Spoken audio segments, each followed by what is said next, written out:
El día de hoy es poder hacerles entender qué es una hernia, qué es una ventración, cómo hacemos el diagnóstico, cómo nos ayudamos a hacer el diagnóstico, cuál es el manejo, cuál es el tratamiento, cuáles son las posibles complicaciones y bueno, qué pasaría si un paciente no se opera, ¿no es cierto? En qué momento puede llegar a ser una emergencia y en qué momento podemos dejar para un tratamiento electivo. Ese es el objetivo del día de hoy. Ahondar mucho en lo que es tratamiento quirúrgico, técnica quirúrgica. Bueno, lo vamos a hacer algo somero, algo superficial. Ya cuando elijan la especialidad de cirugía general, probablemente se hable con más énfasis en la técnica quirúrgica. Sin embargo, es necesario que ustedes recuerden algunas técnicas quirúrgicas, sobre todo las principales que se utilizan en la actualidad. ¿Ok? Bueno, vamos a ver. Entonces, empezamos con estas imágenes. Yo creo que para hacer el diagnóstico de hernias, de una hernia, solo basta con ver estas imágenes, ¿no? Y ustedes me dirán qué es lo que se puede, qué se diferencia una imagen de la otra. Por ejemplo,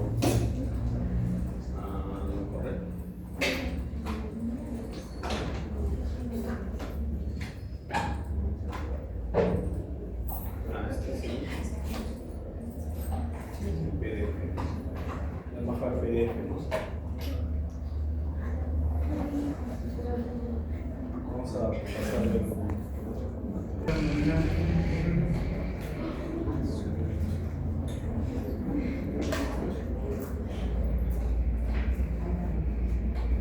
es un video de un paciente que tiene como antecedente, pues lo más resaltante en esa zona que es la masa que protruye, ¿no es cierto? Hay una masa que a la maniobra de Valsalva o al hacerle empujar al paciente resalta una masa, ¿no es cierto? Y lo resaltante ahí, chicos, miren bien, fíjense bien, es que tiene una cicatriz antigua, una cicatriz mediana. Eso va a ser una de las principales diferencias entre una ventración y una hernia. La siguiente imagen, la que encontramos acá, la que estoy señalando, también tiene una masa que protruye. Esta es una foto, no es un video, lastimosamente. Es una masa que protruye, sin embargo, no tiene una cicatriz en esa zona. ¿Ya? Este otro video, de la misma forma, ¿no? Se hace empujar al paciente. Podemos ver cómo protruye una masa en esa región subcostal sobre la cicatriz antigua. La siguiente imagen, la que voy señalando, igual hay una masa que protruye en la zona inguinal, ¿no? Y donde no hay una cicatriz previa. Viendo estas imágenes podemos hacer ciertas diferencias, sobre todo para tener conceptos claros en cuanto a ventración y hernias, ¿no es cierto? Entonces, ¿qué sería una hernia? Viendo estas imágenes, una hernia sería una protrusión del contenido intraabdominal a través de ¿qué? De un defecto de la pared abdominal. Un defecto que se ha producido espontáneamente a lo largo de los años, etc. Sin embargo, una ventración es lo mismo, pero es el defecto, esa protrusión del contenido abdominal, un defecto provocado, un defecto artificial, que generalmente ¿quién lo desencadena? Los cirujanos, ¿no? Todas las culpas de los cirujanos. Los cirujanos, ¿ya? Una cirugía previa, en la mayoría de casos. Pero también puede ser por traumatismos severos, traumas abdominales severos, también pueden provocar defectos que puedan provocar ventración. ¿Hasta ahí estamos claros con el concepto? Ok. Entonces esa es la principal diferencia entre hernia y ventración. Las ventraciones también son conocidas con el nombre de hernias incisionales, ¿ya? Porque tienen incisiones previas, ¿ya? Entonces, les hablan de hernias incisionales al toque. Es una ventración, es un defecto provocado que tiene por donde protruye el contenido intraabdominal. Este es el concepto, esto es lo que les acabo de decir. Aprovechando la imagen, toda hernia o toda ventración tiene estas partes. viene el saco herniario, que está formado ¿por qué? Por peritoneo. Tiene el anillo herniario, que es el defecto, es el tamaño del defecto, el anillo herniario, y tiene el contenido. ¿Ok? Tiene saco, tiene anillo herniario y tiene un contenido. ¿Ok?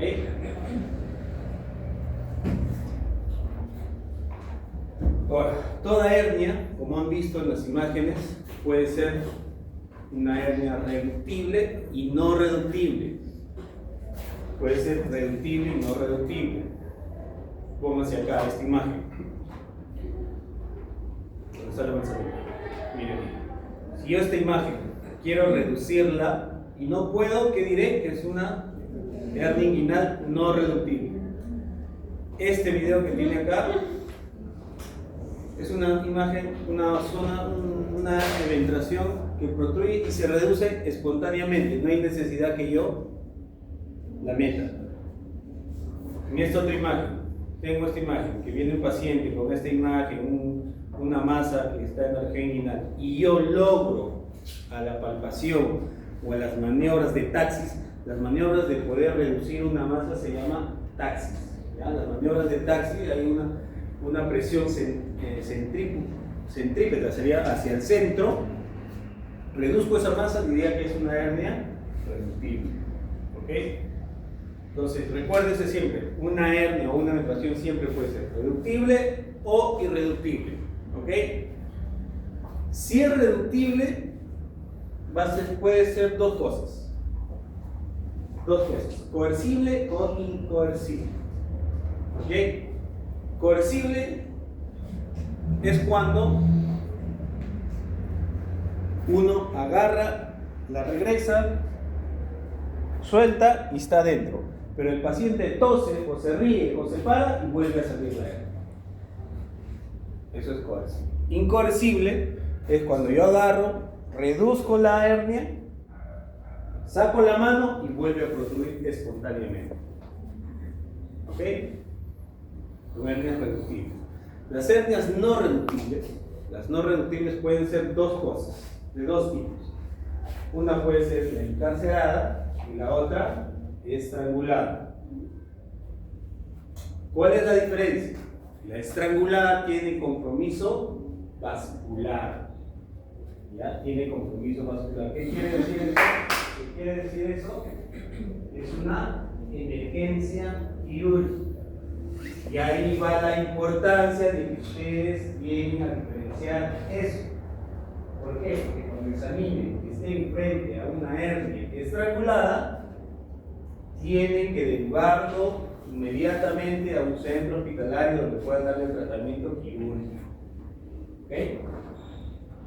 No pueden decirle ya, señor, venga mañana, venga el lunes, o puede ser que esto mejore. No. Una hernia estrangulada es una emergencia quirúrgica. ¿Cómo es la diferencia, doctor? Las hernias encarceladas, las hernias estranguladas al tener compromiso vascular, ¿qué van a producir en esa asa intestinal? Isquemia al inicio, y esa isquemia al final produce una necrosis del tejido. Por lo tanto, va a haber un proceso inflamatorio, va a haber signos de flebosis, ¿no? Aumento de temperatura, rubor, dolor, calor, o sea, cambios de coloración a nivel de la piel, en la región inguinal. Y la encarcelada es todo lo contrario, el paciente puede estar años de años con una masa inguinal que no se reduce, pero no tiene ni cambios de coloración, no tiene dolor, el paciente vive tranquilo. ¿Ya? ¿Se entendió el concepto? Ahí vienen unos ejemplos, miren acá esta zona, el paciente que tiene una masa en esa zona, una masa periumbilical, donde hay cambios de coloración. ¿Ya? Se hace la cirugía, se abre y se ve que una asa intestinal necrosada. ¿Ya? Si hay un segmento de asa intestinal necrosada, hay que resecar. Se hace una resección y se puede hacer anastomosis o puede llegar a ileostomías o colostomías según sea el caso. Esto es lo que se ve por dentro. Una laparoscopía exploratoria se ve una asa intestinal que está metida. ¿Puedo apagar la luz? ¿Se apaga la luz o no? Para que lo puedan ver. ¿Dónde está? No se duerma. A la laparoscopía se ve así la imagen. Un ácido intestinal que está metido en el defecto, esto debería ser el defecto herniario, o sea, el anillo, perdón, para ser más claros, el anillo herniario, que se ha metido. Una vez agarro y voy reduciendo y veo que el ácido intestinal tiene parches isquémicos, ¿no es cierto? Y acá ya logro reducir. Y acá veo el anillo herniario, el defecto herniario o anillo herniario y el ácido intestinal que va a reducir. ¿Ok?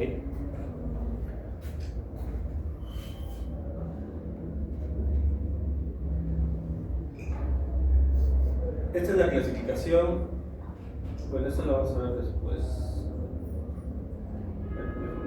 Hay una clasificación de la Sociedad Europea de Hernias donde se pueden ver los tipos de hernias. Las hernias van a llevar el nombre según la localización, donde estén localizadas. Por ejemplo, la línea media, la línea alba, que más se concluye, van a llevarse de acuerdo a donde se ubique. Si está en la línea cifoidea, epigástrica, umbilical, umbilical y suprarumbilical. A eso le ponen una letra, M1, M2, 3, 4, 5. ¿Ok? Y el tamaño que es menor de 5, de 5 a 10 o menor de 5, también le ponen una letra, la W. ¿Ya? Si yo diría, por ejemplo, es un paciente en el reporte para PRD, ¿no? Allá, M3, W3.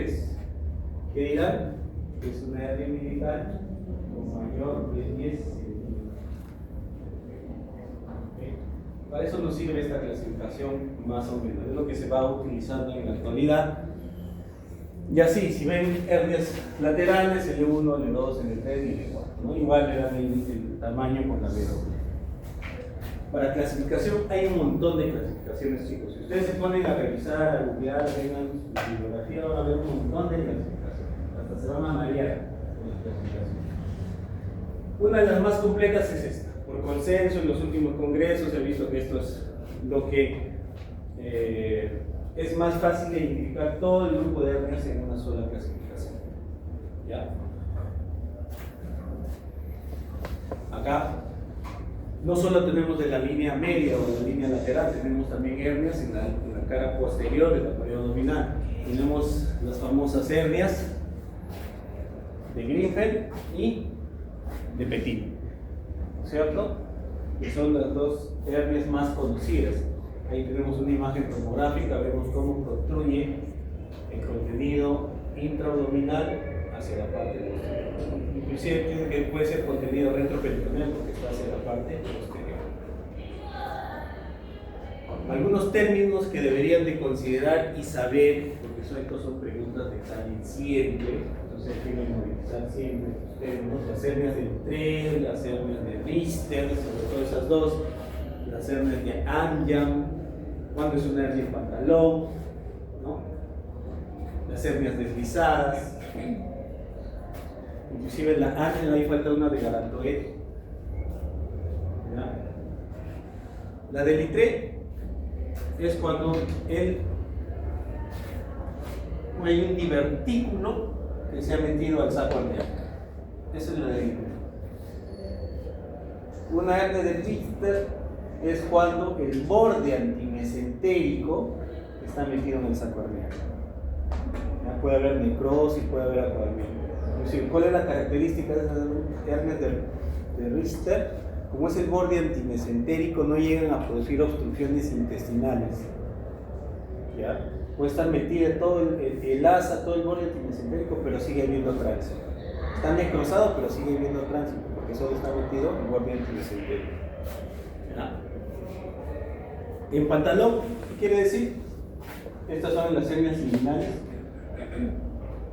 Quiere decir que hay en la misma región inguinal hay una hernia directa e indirecta. Mira, a eso se refiere, directa e indirecta. Ya vamos a ver, cuando hablemos de hernias inguinales, vamos a ver cuál es la diferencia. La de Anjam es cuando en el saco arterial se mete el apéndice se cae. ¿Ya? Y las deslizadas, ¿qué quiere decir? El saco herniario es tan grande, el saco está formado por peritoneo, pero es tan grande que jala el peritoneo que recubren las vísceras. Puede ser el colon, puede ser la vejiga. Entonces, si jala el peritoneo de las vísceras, el saco va a estar formado por esas estructuras homotónicas. Puede ser lo más común por la vejiga. ¿Ya? Entonces, eso se presenta cuando son sacos muy grandes, sacos electrógenos muy grandes, sacos hernianos. Otro tipo de hernias son las hernias intersticiales. ¿Qué quiere decir eso? Cuando el saco herniario no protruye en su totalidad hacia afuera, hacia la atmósfera, fuera de la piel, sino que se desliza entre las aponeurosis, puede ser entre el oblicuo mayor, el menor, entre el transverso. ¿Ya? Esas son las intersticiales. Ahora, ¿por qué se produce una hernia? ¿Cuál es la causa? ¿Cuál es la razón por la cual uno tiene una hernia, puede provocarse una hernia? Las hernias, si ustedes revisan la historia de la medicina, alguien le gusta ver bastante, va a ver que la historia de las hernias son una de las patologías primeras descritas a nivel de la historia de la medicina. ¿Por qué? Porque esta patología se desencadenó, digamos, como parte del proceso evolutivo del ser humano. El ser humano empezó a caminar de pie con dos patas, aumenta la presión intraabdominal. Por lo tanto, una de las causas de producirse una hernia es el aumento de la presión intraabdominal. El solo hecho de estar de pie aumenta la presión intraabdominal. El toser, el empujar, los embarazos, pacientes cirróticos con lesiones intraabdominales aumentan la presión intraabdominal. Ese grupo de pacientes van a estar predispuestos a formar hernias en las zonas de la.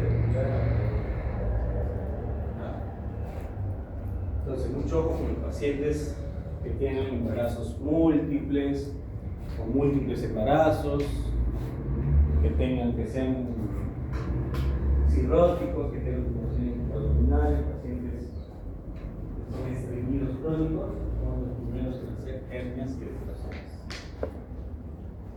Por eso es que un paciente que se examina para poder ver mejor las características de una hernia, es mejor examinarlo primero de pie, porque cuando está de pie aumenta la presión intraabdominal y protruye con mayor facilidad las hernias sobre la ventación. Obviamente que esa es la causa, pero hay ciertos factores de riesgo que pueden hacer desencadenar eso. ¿Ya? Como por ejemplo, la obesidad, la tos crónica, ascitis, el envejecimiento, traumatismos, cirugías previas, colagenopatías, ya son factores de riesgo agregados que le sumen a la presión intraabdominal y ya tiene todo el círculo completo para que se pueda formar una eventación. Eso es en general, pero en una eventración hay algunos factores adicionales que vale la pena mencionar, ¿no? Ahí en una eventración tenemos que diferenciar en factores de riesgo del paciente y factores de riesgo del acto quirúrgico, porque hemos visto que en una eventración la principal causa de que es una cirugía previa, ¿no es cierto? Entonces, los factores de riesgo de un paciente, ¿cuáles tendrían que ser? Lo que hemos mencionado: paciente obeso, paciente que fuma demasiado, paciente anciano, paciente que está desnutrido, paciente que tiene enfermedades intraabdominales como inflamaciones, ascitis, etc. Y los factores de riesgo derivados de la propia cirugía. Hay ciertos factores de riesgo, como por ejemplo el tipo de incisión. Es importante. Hay incisiones que son mucho más eventrógenas que otras. Por ejemplo, las incisiones transversales y paramedianas son más eventrógenas. Se eventran mucho más fácil que una incisión mediana, por ejemplo. Es por eso que ustedes noten que en su rotación ya son muy pocas las incisiones paramedianas y transversas, ¿no? Son muy pocas. Y si las ven, van a ver en pacientes ya ancianos, en pacientes ya viejitos, ¿no? Que han hecho su cirugía hace 30 años atrás. Ya, en la actualidad ya nadie, me atrevería a decir que nadie hace una incisión paramediana o transversa.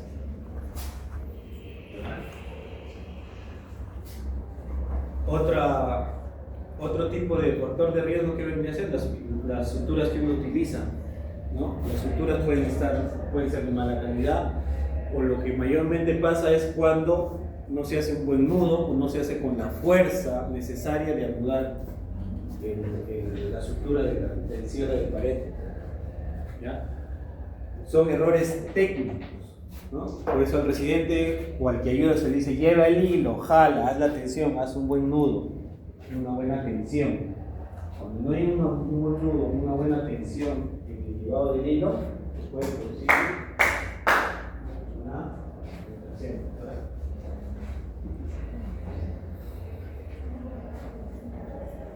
Otro factor de riesgo que vienen a ser las infecciones de herida operatoria. Todo paciente que tiene una herida que se infecta puede hacer evacuaciones. Puede hacer evacuaciones. Dehiscencia de los planos. Ustedes saben que tienen piel, tejido celular subcutáneo, tienen aponeurosis, músculo, en algunos casos aponeurosis posterior, preperitoneo, fascia transversalis, peritoneo y cavidad, ¿cierto? Entonces, la dehiscencia de uno de esos planos cuando uno sutura puede provocar evacuaciones futuras. Pero primero, ¿qué es dehiscencia? ¿Qué es una dehiscencia? La dehiscencia es la separación de los bordes de una herida previamente suturada. Se sutura una herida y se abre, por todo, es una dehiscencia. La herida es dehiscente, ¿no? Agarras una anastomosis del intestino, al día siguiente abierto. Todo esto es dehiscencia de la anastomosis, la separación de los bordes de una herida o tejido previamente suturado. Esas dehiscencias en el caso de la pared abdominal pueden ser completas o incompletas, como hemos visto en la imagen anterior. Completas es cuando se abre todo, pues, ¿no? Desde la piel hasta la cavidad, es una dehiscencia completa. Incompleta sería si se abre uno de los 4 o 5 planos que tenemos. Solo si se abre el peritoneo y la aponeurosis, dehiscencia incompleta. Solo tiene piel afrontada. ¿Ya? Eso en la práctica me imagino que han visto. Ahora, si ustedes tienen una dehiscencia completa, eso tiene que estar acompañado de una evisceración. Recuerden, una dehiscencia completa está acompañada de una evisceración. ¿Qué es una evisceración? Es la exposición de las vísceras. Hay evisceraciones tipo 1, tipo 2 y tipo 3. Tipo 1, veo mi dehiscencia y veo las asas intestinales dentro de la cavidad. Tipo 2, veo mi dehiscencia y veo las asas intestinales a nivel de la piel. Tipo 3, las vísceras por fuera de la piel. Facilito, ¿no? Bueno, esto es un poco de anatomía, y lo que les acabo de decir: piel, tejido celular subcutáneo, aponeurosis, músculo, puede haber aponeurosis posterior, fascia transversalis, peritoneo, cavidad. Esa es la distribución de las aponeurosis. En esta imagen de acá del cuerpito que tienen acá es resaltar dos cosas: la distribución de las aponeurosis. Las aponeurosis que están de los músculos rectos anteriores y de los músculos laterales van a ser distintas en el tercio superior, y en el tercio inferior van a ser distintas las distribuciones. Eso deberían saberlo ya por anatomía, ¿cierto? Eso deben saberlo ya por anatomía. En el tercio superior, la distribución de estas aponeurosis son así. envuelven al recto anterior. Los aponeurosis de los músculos laterales, o sea, el oblicuo mayor, menor y transverso, envuelven al recto anterior. Eso se llama estuche de los rectos. En el tercio inferior no sucede eso. Todas las aponeurosis se van por delante del músculo recto anterior. Por lo tanto, esto es una zona de debilidad. Esta es una zona de debilidad. La parte baja del abdomen es una zona de debilidad. Por lo tanto, esta imagen también nos sirve para saber piel, tejido celular subcutáneo, aponeurosis anterior, recto. Acá en el tercio inferior ya no hay aponeurosis posterior, solo hay fascias transversales, espacio peritoneal y el peritoneo. Acá no. Piel, tejido celular subcutáneo, aponeurosis anterior, músculo, aponeurosis posterior, fascias transversales, espacio peritoneal, peritoneo y cavidad. Esto es importante para aquel que quiera hacer cirugía general, porque estos son los planos donde uno puede dejar las mallas, las prótesis. Yo puedo poner la prótesis retromuscular, o sea, la malla. Para preparar una hernia puedo ponerlo retromuscular, puedo ponerlo preperitoneal, o puedo poner entre el oblicuo mayor y el menor. Pues ya ahí se le dan los nombres de las diferentes técnicas que uno.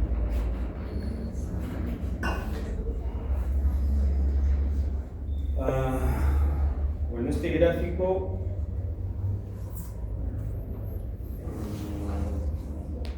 voy a tratar, no tiene pulmones, ¿no? Voy a tratar de explicarlo.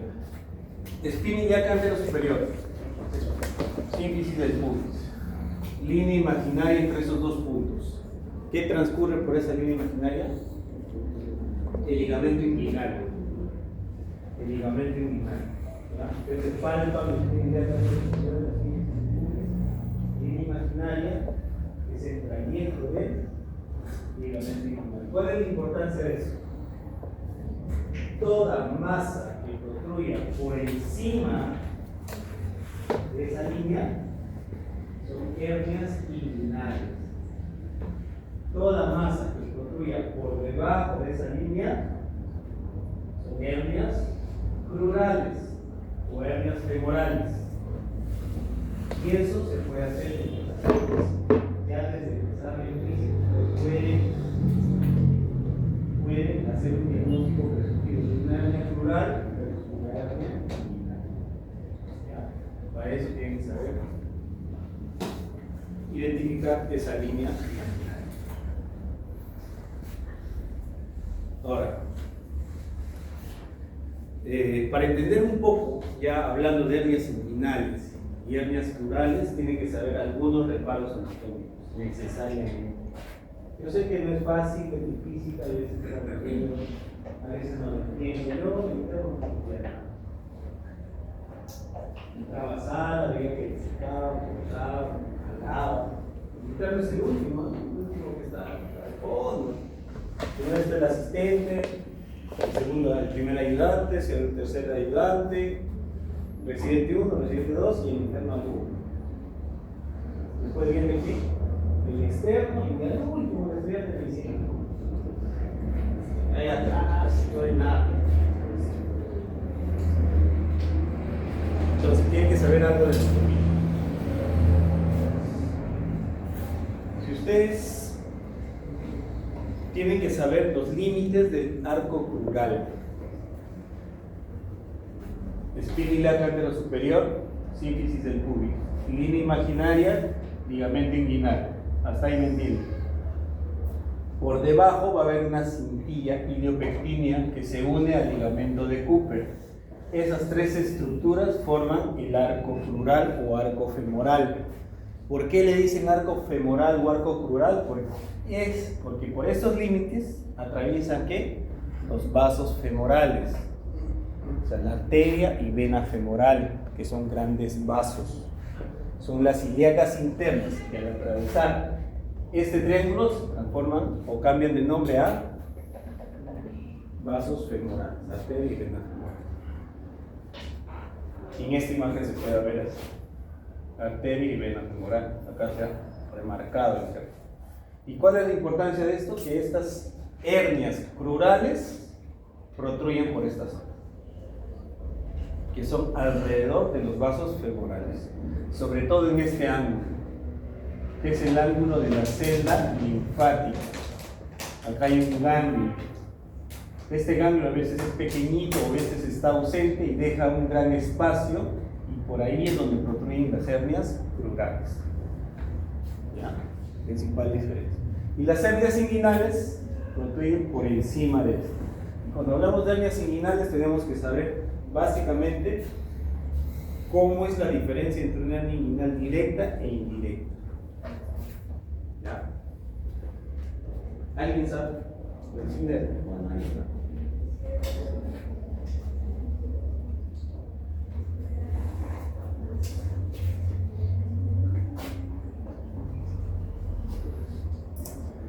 Bueno, ¿no tienen plumón por ahí para que me entiendan mejor?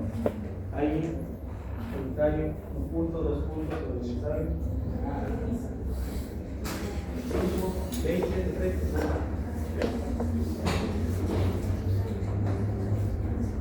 Es un poco difícil entender esta parte. Las hernias inguinales pueden protruir por dos zonas.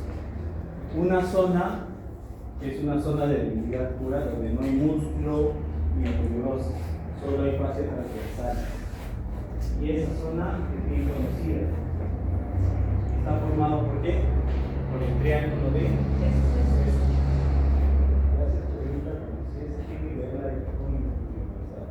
¿Cuáles son los límites del triángulo de Hesselbach?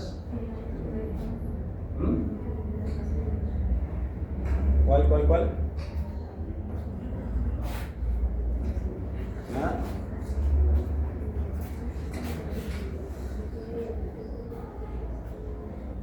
Acá, ligamento inguinal, acá están los músculos rectos anteriores, ¿no es cierto? Rectos anteriores que vendría a ser por acá, rectos anteriores. Ligamento inguinal. Por acá pasan las arterias y venas femorales. Esa arteria y vena femoral dan una ramita que se va hacia arriba.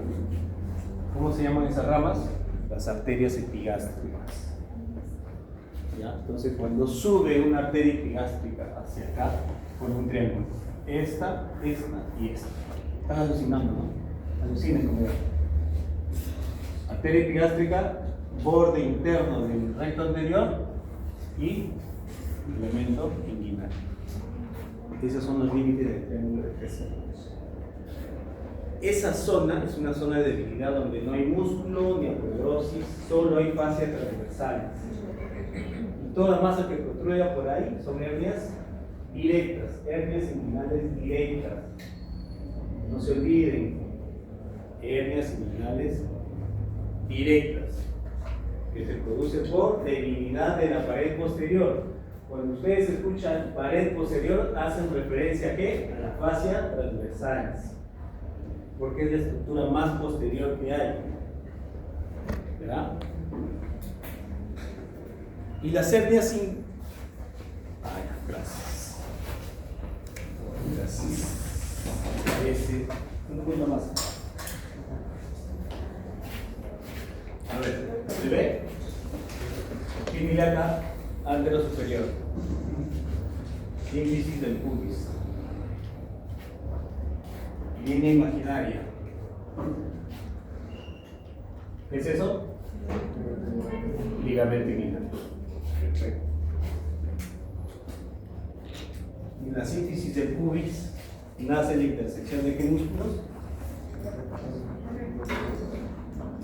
Vamos a hacerle con su truquito ya.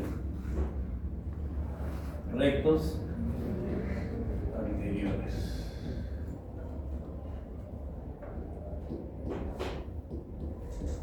Rectos anteriores.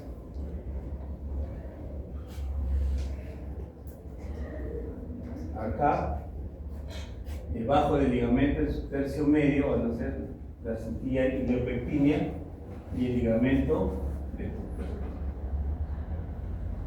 Ligamento de Cooper y la cintilla iliopectínea. Esto forma ¿qué? El arco crural o el arco femoral. a través de ese arco femoral que atraviesa, hemos dicho que atraviesa los vasos epigástricos, arteria y vena femoral. Y acá hay una celda linfática. ¿Okay? Toda masa que confluya por esta zona son las hernias pleurales. Las hernias pleurales, chicos, no solamente, lo más común es que se haga por la celda linfática, confluya por la celda linfática, por esta zona. Pero también puede ser prevascular, retrovascular o laterovascular. ¿Ya? Importante. Esta arteria y vena femoral, la arteria femoral da una ramita que se va a irrigar el recto anterior. Esa rama es la arteria epigástrica. Esa arteria epigástrica completa el triángulo de Hessenberg. Tenemos arteria epigástrica, borde lateral del recto anterior y el ligamento inguinal. Todo esto es el triángulo de Hessenberg. Y ese triángulo es una zona de debilidad. Solo hay fascias transversales. Cuando está debilitada esta zona, por acá construyen ¿quién? Las hernias inguinales directas. No se olviden, directas. Atraviesan directamente la pared. ¿Okay? Directamente la pared. Hernias inguinales directas. Todo lo que construye por acá, hernias inguinales directas. Si leen un poco, van a ver otro tipo de descripción. Van a decir, toda masa que protruye por el borde medial de las arterias epigástricas, hernias inguinales directas. Es lógico, ¿no? Tengo acá arteria epigástrica, todo lo que protruye hacia la línea media, hernias inguinales directas. Es otra forma de escribir. Todo lo que protruye por fuera de este triángulo son las hernias inguinales indirectas. Y las hernias inguinales indirectas atraviesan un conducto, atraviesan la pared indirectamente, se meten por un conducto, por un túnel y atraviesan la pared. Por eso les dice hernias inguinales indirectas. ¿Y cuál es ese conducto? Es el conducto inguinal. ¿Ya? Y el conducto inguinal es un túnel, chicos, es un túnel. Tiene una zona de entrada y una zona de salida. O sea, un anillo inguinal profundo y un anillo inguinal superficial, que vendría a estar por acá más o menos. Anillo inguinal profundo y el anillo inguinal superficial, que más o menos está por acá, o por acá, sí, más o menos por ahí. Y es un conducto. ¿Ya? Este anillo inguinal superficial es el que se puede palpar. Ese se palpa porque está superficial. Ustedes agarran con el espejo de dedo, exploran. Sobre todo es más fácil en los varones, pacientes varones. Identifican el cordón testicular que va a caer hacia los testículos, hacen el seguimiento hacia la parte superior y van a llegar a identificar el anillo inguinal superficial. ¿Ya? Eso es importante. Yo deberían practicarlo, bueno, los varoncitos en ellos mismos. Buscar un paciente por ahí. ¿Ya? Entonces, todo lo que construya por ese conducto, se meta a este conducto, son hernias inguinales indirectas. Hernias inguinales indirectas. ¿Ya? Indirectas.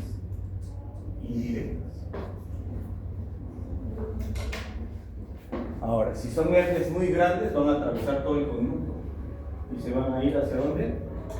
Hacia los testículos. Son las famosas hernias inguino-escrotales, que es una hernia indirecta. Ya, hasta ahí. ¿Alguna duda? ¿Pregunta? ¿Quedó claro? ¿Quede claro ese concepto? Les van a preguntar todos sí, de internos, residentes, Espero que haya quedado claro. Bueno, ya acá viene la diferenciación, ¿no? ¿Qué es lo que atraviesa, por ejemplo, en varones? ¿Qué estructuras atraviesa por acá? El conducto inguinal. En varones, el conducto deferente, ¿no es cierto? En las mujeres, el ligamento redondo. Y en ambos siempre hay nervios. Está el líquido gástrico, el abdomen genital, la rama femoral, el nervio genitofemoral. Hay arterias articulares, hay el plexo pampiniforme, la arteria cremastérica. Todo eso sí hay en ambos sexos.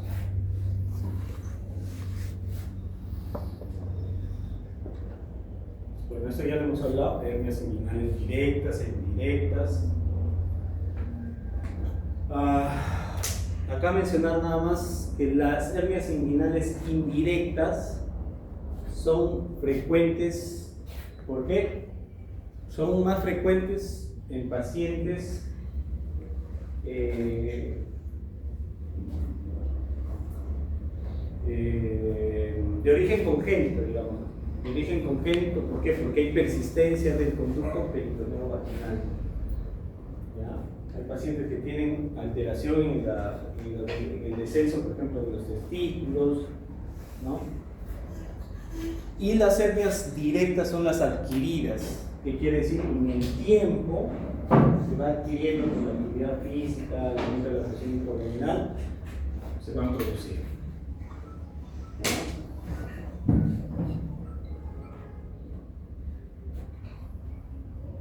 Esta es una clasificación para las hernias inguinales. No se confundan. También para las hernias inguinales hay una serie de clasificaciones. Las más utilizadas son la clasificación de Nijus o Nijus, como quieren decir. ¿Ya? Tipo 1, tipo 2, 3, 3A, 3B, 3C. La tipo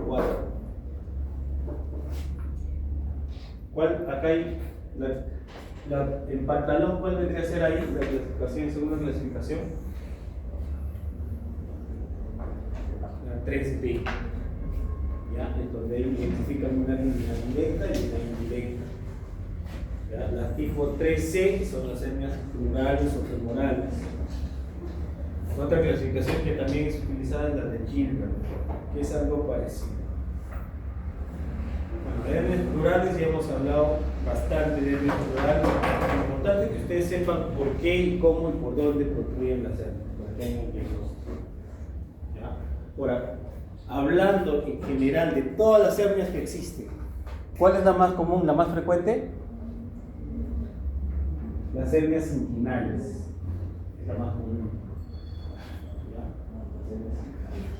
Pero si solo hablamos en mujercitas, ¿cuál es la hernia más común?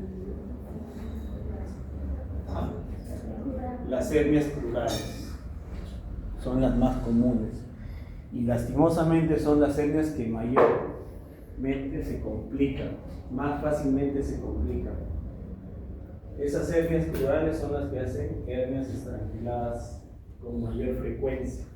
Por lo tanto, si ustedes hacen un diagnóstico de hernia plural, tienen que advertir al paciente que esa hernia es la que más se complica en todas las hernias.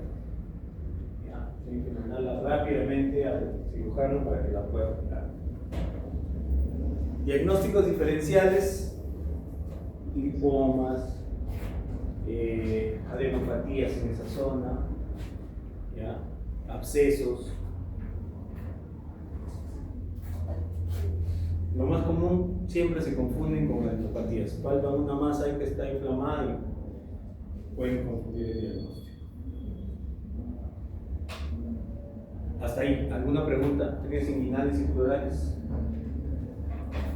Luego vamos a ver el tratamiento de diagnóstico.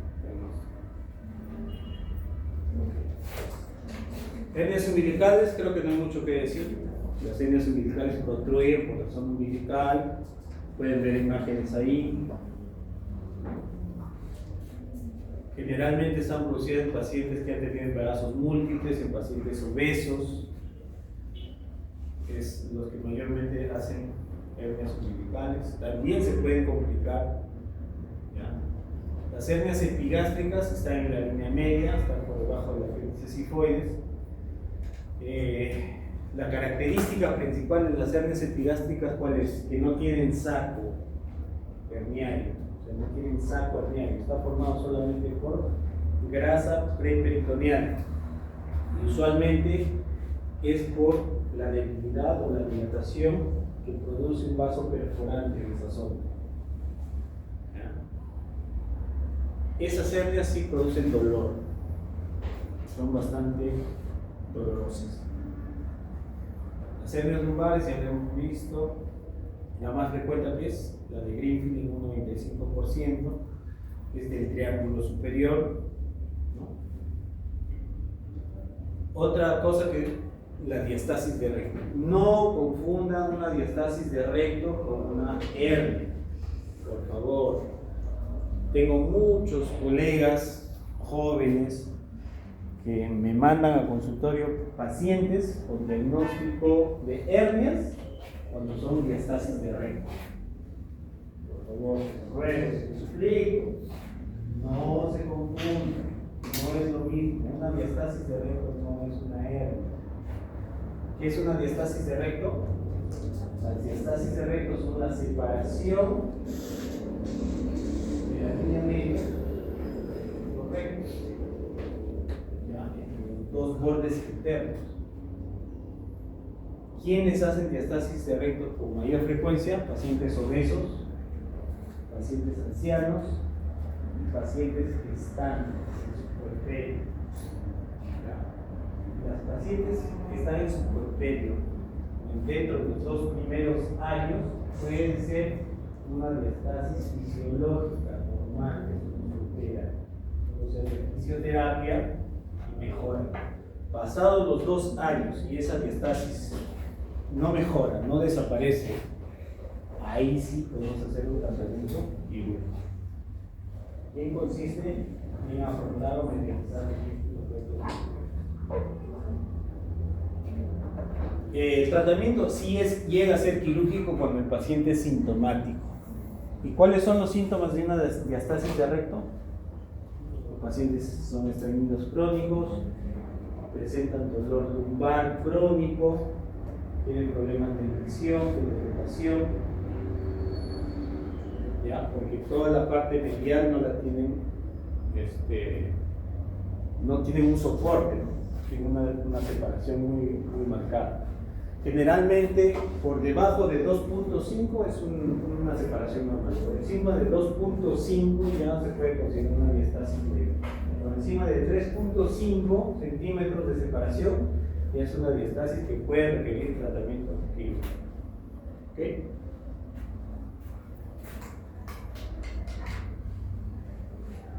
¿Cómo hacemos el diagnóstico general de todas las hernias, todas las centraciones, hernias? ¿Cuál hacemos el diagnóstico?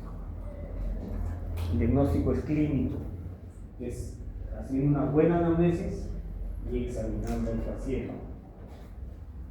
La anamnesis creo que no hay problema, porque todos los pacientes le van a decir: vengo con una masa que me sale en tal sitio en la parte inguinal, subastral, cicatriz anterior. Pero sí es necesario y obligatorio que examinen al paciente. Es más, el examen físico tiene que ser dinámico. Dinámico, ¿qué quiere decir eso?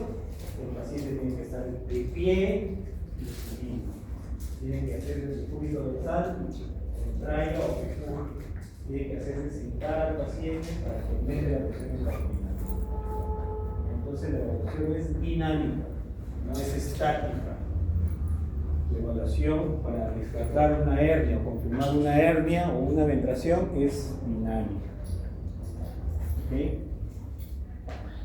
Ahora, el cuadro clínico, cuando es una hernia no complicada, no va a tener signos adicionales, pero cuando es una hernia complicada, puede tener signos adicionales, como por ejemplo, ¿qué? Un cuadro clínico de obstrucción intestinal adicional, si es que el contenido del saco es una asa intestinal, que sea podado, que sea subido. Entonces puede agregarse a eso, a la masa que no reduce, puede agregarse probablemente más infecciones y pacientes. Ahí ya sería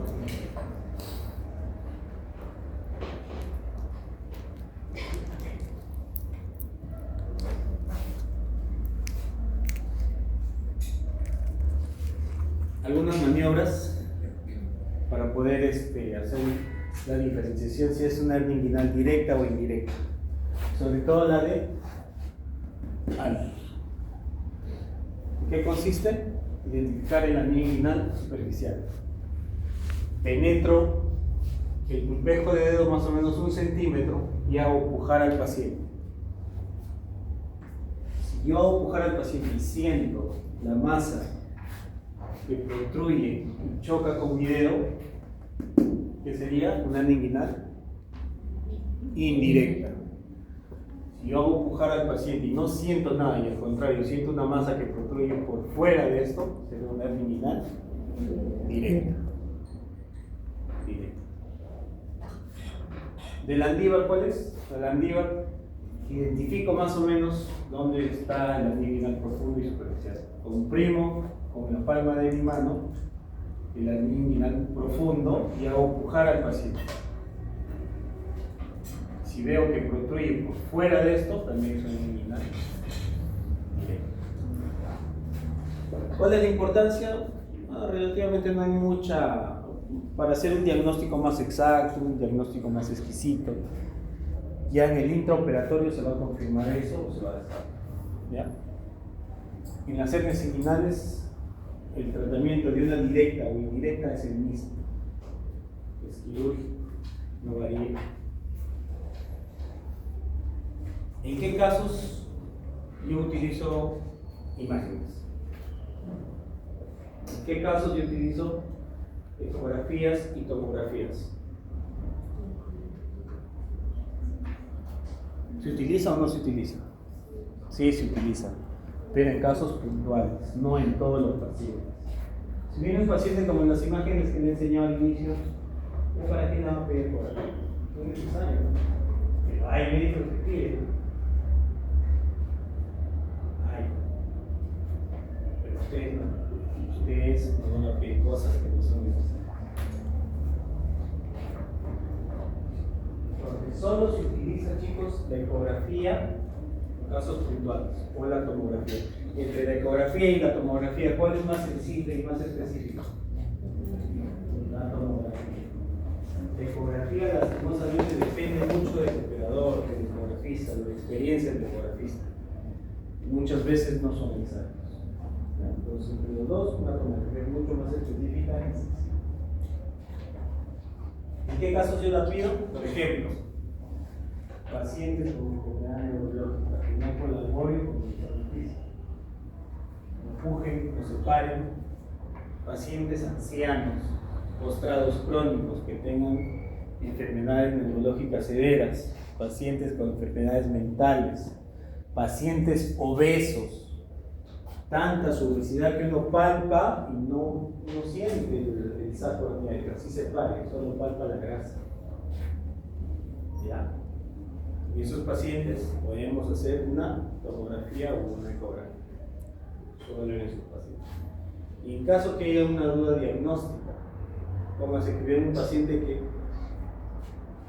le duele la región inguinal y él siente que hay una masa. Ustedes palpan y no hay masa, no sienten masa. El paciente asegura al 100% que sí, cuando hace demasiada fuerza sale por el pulmón. Ahí pueden pedir una tomografía o una ecografía.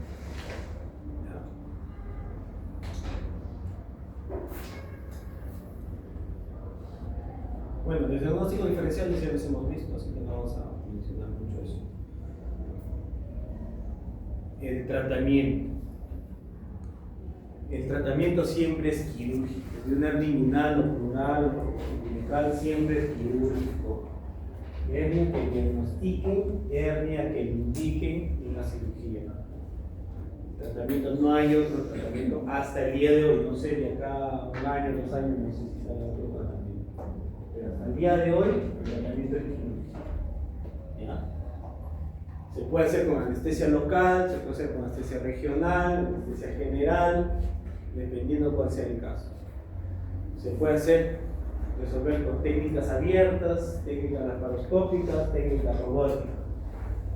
¿Ya? Se puede hacer con malla o sin malla. La malla me refiero a la prótesis. ¿Okay? En la actualidad, lo que mejor va, el tratamiento que mejor resultados ha dado en términos de recidiva y de dolor crónico, son las técnicas donde se utiliza las prótesis, las mallas. A eso se hace referencia en las hernioplastías. Cada que ustedes escuchen hernioplastía es porque utilizan una prótesis. Si escuchan herniorrafía es porque no hay prótesis, no hay malla y solo hay puntos de sutura. Eso es lo que se hacía antes.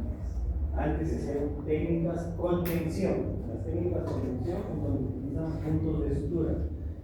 Y ustedes la van a leer. La McVeigh, la Racine, la Hyundai son técnicas donde no se utilizan prótesis. Utilizan puntos de sutura. Son puntos de sutura entre reparos anatómicos. Entre el tendón conjunto y el ligamento inguinal, por ejemplo. ¿No? Afrontamiento entre el tendón conjunto y el ligamento del Cooper. Cierran esos defectos. ¿Por qué ya no se utilizan en la actualidad? Porque dan mucha recidiva. El 30% de pacientes vuelven a hacer hernia. Lo que se utiliza ahora son las hernioplastías. Son técnicas sin tensión, ya no se cierran.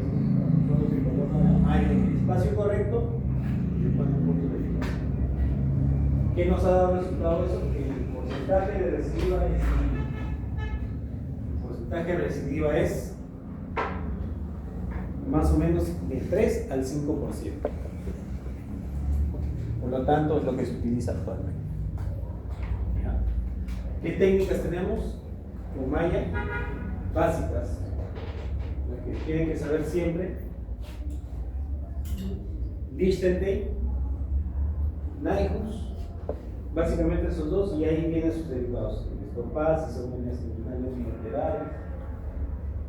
Tienen que saber la diferenciación entre la técnica de Nyhus y Lichtenstein. La de Nyhus es de abordaje posterior, o sea, la malla le ponen donde, en el espacio preperitoneal. ¿Se acuerdan de la primera imagen que les enseñé al inicio? En el espacio más posterior.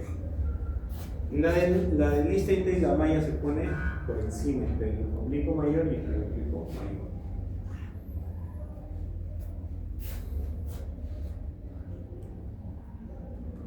Las técnicas laparoscópicas siempre son de abordaje posterior, van en la parte posterior. ¿A qué me refiero con abordaje posterior?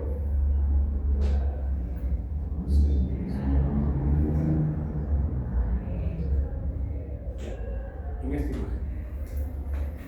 Hay dos formas de hacer por vía laparoscópica, la técnica TAP y TEP. Son abreviaturas de la primera, la transabdominoperitoneal, que es la TAP, que atraviesa el peritoneo. Es como esta. ¿Ha entrado una colelab alguna vez? ¿Han visto una colelab? Ya es similar. El abordaje entra en la cavidad y ven de adentro hacia el pecho. Ven peritoneo. Si yo entro a cavidad, atravieso todo el peritoneo y de aquí para acá soluciono el problema. Esa es una TAP, transabdominoperitoneal. Una T es extraperitoneal. ¿Qué quiere decir? Que no entro a cavidad. Ingreso justo antes de ingresar a cavidad. Me quedo entre el peritoneo y la fascia transversal. Ahí creo un espacio, insuflo CO2 y creo un espacio grande, ¿no? Y ahí empiezo a trabajar. La principal diferencia. Lo demás son derivados. La IT, la IT doble. Hay una serie de variantes, pero eso, bueno, no viene al caso, pero esas son las dos principales, una de abordaje posterior y las dos se colocan una malla. Vamos a ver algunas imágenes para que más o menos entiendan. Esta es, por ejemplo, una visión laparoscópica. Ven el defecto, hay un anillo herniario. Lo que se hace es que se abre el peritoneo, se llega al espacio preperitoneal, se diseca, se reduce el saco y se coloca la malla. Hay un video donde podemos ver que está el contenido intraabdominal, atraviesa el anillo herniario, se reduce con algunas pinzas, hasta ahí es el epiplo. Miren cómo se reduce.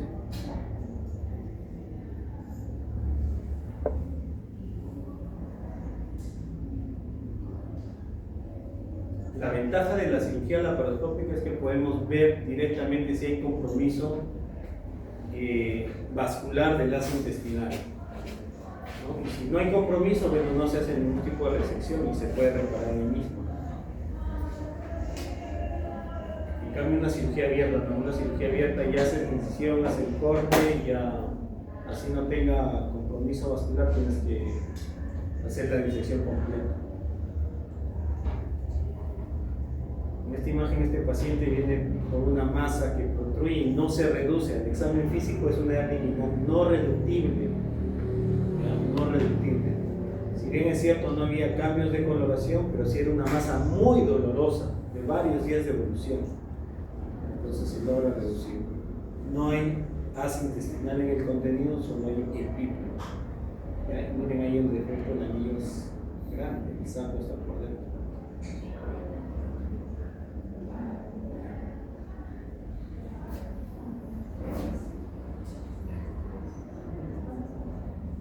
Esta es otra imagen similar, creo que es la misma. Esta es otra, de la misma forma.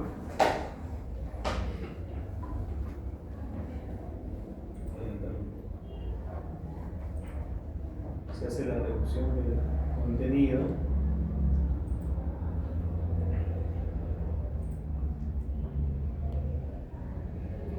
En esta sí vamos a ver parte de la cirugía.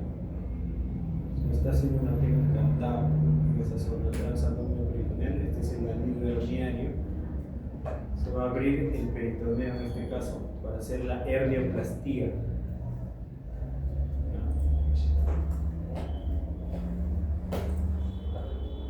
Vamos a hacer la extracción y apertura del peritoneo para llegar al espacio peritoneal. Se hace una disección, un corte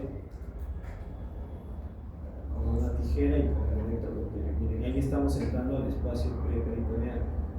Se hace una disección y tenemos que reducir todo el saco. Ahí se está reduciendo el saco herniario. Ya tenemos por debajo el saco.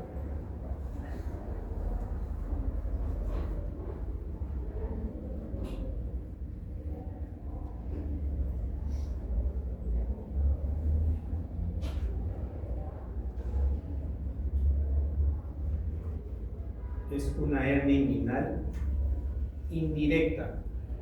Esto vendría a ser el contenido del conducto.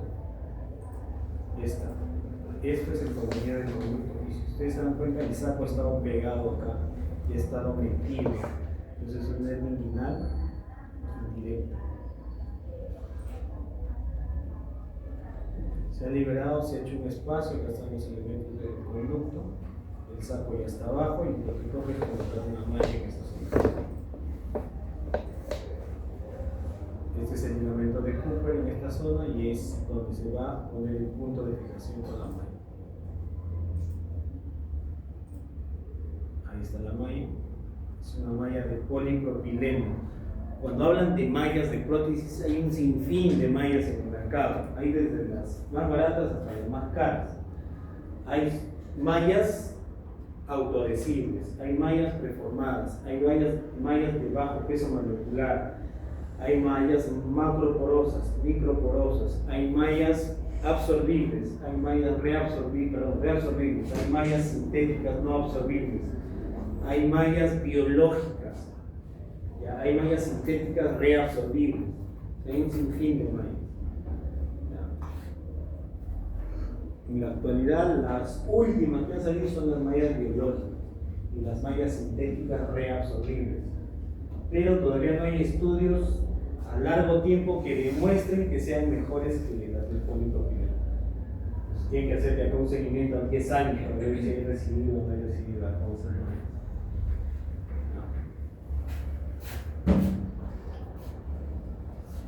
Y este es el espacio que les decía, acá es el espacio donde se ponen las mallas.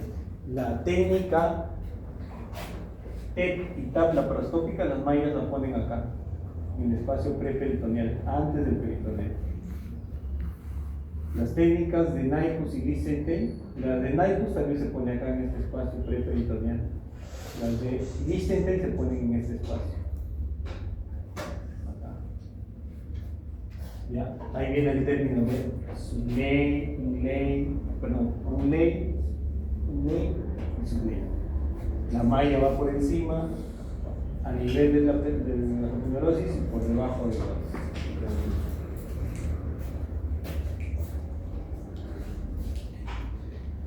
Bueno, y esto ya es el tratamiento para las evitaciones gigantes, grandes, que vamos a definir. Hay un término que quiero que ustedes tengan, que es una complicación a largo plazo de las evitaciones. ¿Cuál es la complicación? La evolución normal de toda hernia es que con el tiempo van a crecer, van a aumentar de tamaño. Peor si el paciente es anciano, obeso o tenga otras comorbilidades. Entonces, si un paciente le pregunta a usted en qué momento es el momento en que yo me debo operar, es cuando la hernia es pequeña. Cuanto más pequeña, más fácil de operar, más rápido y menos costos. Más grande, más costos, más complicaciones, más dolor. Mayor tiempo de recuperación. Y eso sucede cuanto mayor tiempo pasa. ¿Ya? Y eso es una de las complicaciones. A mayor tiempo pasa, hernias gigantes. Las hernias gigantes o las eventuaciones gigantes pueden llegar a ser eventuaciones con pérdida de dominio. ¿Y qué es eso? Es una hernia o eventuación con pérdida de dominio, con pérdida de domicilio. Es nada. Es cuando el volumen del saco excede un 20 a 25% al volumen de la cavidad abdominal. O sea, el volumen del saco es mucho mayor que el volumen de la cavidad abdominal. Y eso nos crea un problema grande. ¿Por qué? Porque cuando yo quiera reparar esa eventuación, todo el contenido del saco voy a querer meterla nuevamente a la parte intraabdominal, ¿no es así? Pero si excede, si el volumen es muy pequeño, no va a entrar ese volumen. No ingresa. Y si ingresa, y si la meto a la fuerza, ¿qué va a producir? Hipertensión intraabdominal, un síndrome compartimental. El paciente ingresa en un paro cardiorrespiratorio y puede morir.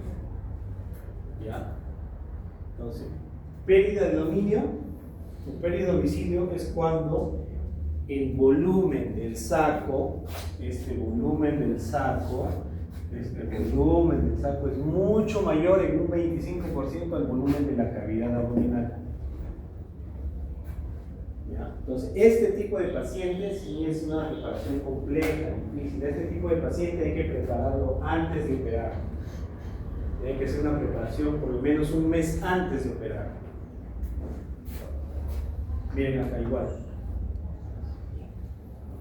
El volumen del saco es mucho mayor que el volumen de la cavidad, en un 25%. Tomográficamente, si ustedes miden el volumen del saco con el volumen de la cavidad, ¿cuál es mayor? El del saco. Cuando excede un 20%,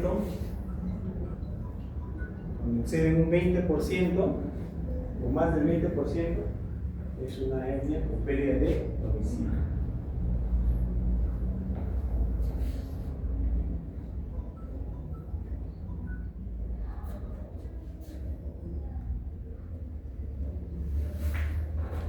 Igual acá. ¿Qué es lo que se tiene que hacer con estos pacientes? Se tiene que preparar. Dos formas de preparar a estos pacientes. Se utiliza toxina botulínica a dosis altas. Se infiltra la toxina botulínica en los músculos laterales para producir una parálisis flácida de los músculos y así poder ganar volumen en la cavidad abdominal. Cuando yo retorne o reduzca todo el contenido del saco, voy a utilizar todo ese contenido. Toxina botulínica podemos utilizar 100, 200, 300, hasta 400 unidades de toxina botulínica. Se infiltra en los músculos laterales. También se utiliza ¿qué? Neuroperitoneo. Se pone un catéter, como que ven en la imagen, se pone un catéter y se insufla aire atmosférico, que se puede utilizar todos los días. Se puede insuflar entre 1000 y 1500 de aire atmosférico hasta calcular como un globito artificial. Y eso nos hace ganar volumen en la cavidad para poder evitar la hipertensión intraabdominal. Acá ven una tomografía. En esta tomografía de inicio ven el saco que tiene contenido intestinal, ¿no? Si nosotros medimos esto con el volumen de la cavidad que vendría a ser esto excede un 25%. ¿Cómo se saca ese índice? ¿Cómo se saca esa diferencia? Ese es un índice tomográfico y se saca por el índice de Tanaka, así se llama, el índice de Tanaka. Es un radiólogo brasileño que ha descrito la forma de sacar la diferencia entre esos dos volúmenes. El índice de Tanaka. Si el índice de Tanaka es mayor del 25%, es una hernia con pérdida de domicilio. A este paciente se le encontró así, se le colocó toxina botulínica en los músculos laterales. Producto de eso, que el músculo se ha hecho más largo y más delgado. Se ha puesto flácido y elástico.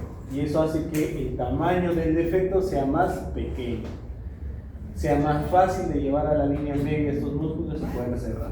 Segundo, se le ha colocado un catéter y se le ha insuflado ahí. Producto de eso, estas asas que estaban acá han caído dentro de la cavidad. Este es el saco lleno de aire y están por dentro de las asas. ¿Ya? Entonces, eso nos facilita bastante el trabajo y mejora el pronóstico del paciente. Solo se hace este tipo de procedimientos en pacientes con hernias o penetraciones con pérdida de domicilio o hernias gigantes, como quieran llamar. Tenemos acá igual un paciente con una imagen tomográfica donde se ve una hernia subcostal,